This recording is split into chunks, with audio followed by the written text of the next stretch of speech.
This afternoon in the Diddy trial, Jane Doe delivered some of the most graphic and violent testimony yet. We're talking about physical assault, forced sex acts, financial manipulation, and a pattern that prosecutors say supports their RICO charge. Here's exactly what happened and how it might help both sides. June 18th, 2024, Jane says she met Diddy at home in LA for a private date night. Jonathan, one of his assistants, decorated the home with red lighting and candles to make it feel romantic. She said she wore a long brown dress, but things took a turn. They were drinking champagne and tequila, and Jane said she asked Diddy who he had been with during his recent trip to Utah. She believed it was a very young woman, possibly under 21, and told Sean she thought he was a pedophile. She admits she pushed his head into the marble counter and started throwing candles and glass. Then she ran to lock herself in the bedroom. Sean kicked down the bedroom door and then the bathroom door, then chased her into the closet. Jane says she tried to escape, but Sean kicked her, put her in the chokehold, dragged her by her arms, and dragged her by her hair. She ran 6 blocks away and hid behind a wall for 2 hours. When she returned, the violence wasn't over. She said Sean punched her, called her effing crazy, accused her of trying to keep him away from his kids. Later, he forced her to listen to the woman from the Utah trip on FaceTime, holding her down while the woman insulted her. Jane says she finally yelled, "He's beating my ass."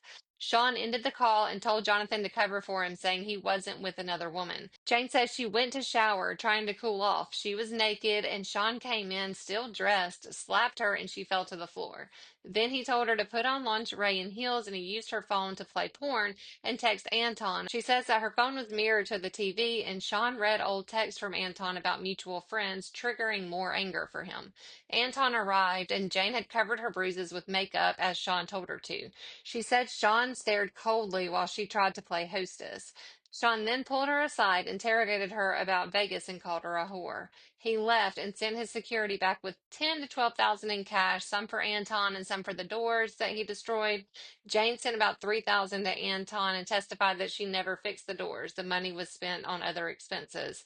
Now, here's a moment that stood out legally. Jane said Sean found messages from another rapper referred to as Bear, who had also sent her money. Sean became furious and said, "You don't need my money. You're making your own." Jane replied that she was trying to pay off debt because she had been on call for Diddy and hadn't been focused on her job. But this was clearly a moment of control and power. Diddy used financial dependence to maintain the relationship. And when that power was threatened, he retaliated emotionally and verbally.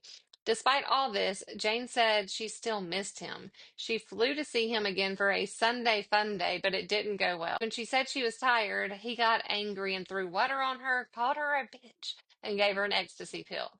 Later, she was given liquid Molly. It was in a spray bottle, and he would just spray it on her. She said she felt a surge of high octane sexual energy, and that's when Paul arrived, and she had sex with him in front of Sean. She testified that the same thing happened again weeks later with Dawn, also in front of Sean. The final bombshell today: Sean Combs is still paying for her lawyer in this case. Court's now adjourned for the day, but Jane's testimony will carry over. Tomorrow, we expect cross-examination where the defense will go hard after her credibility.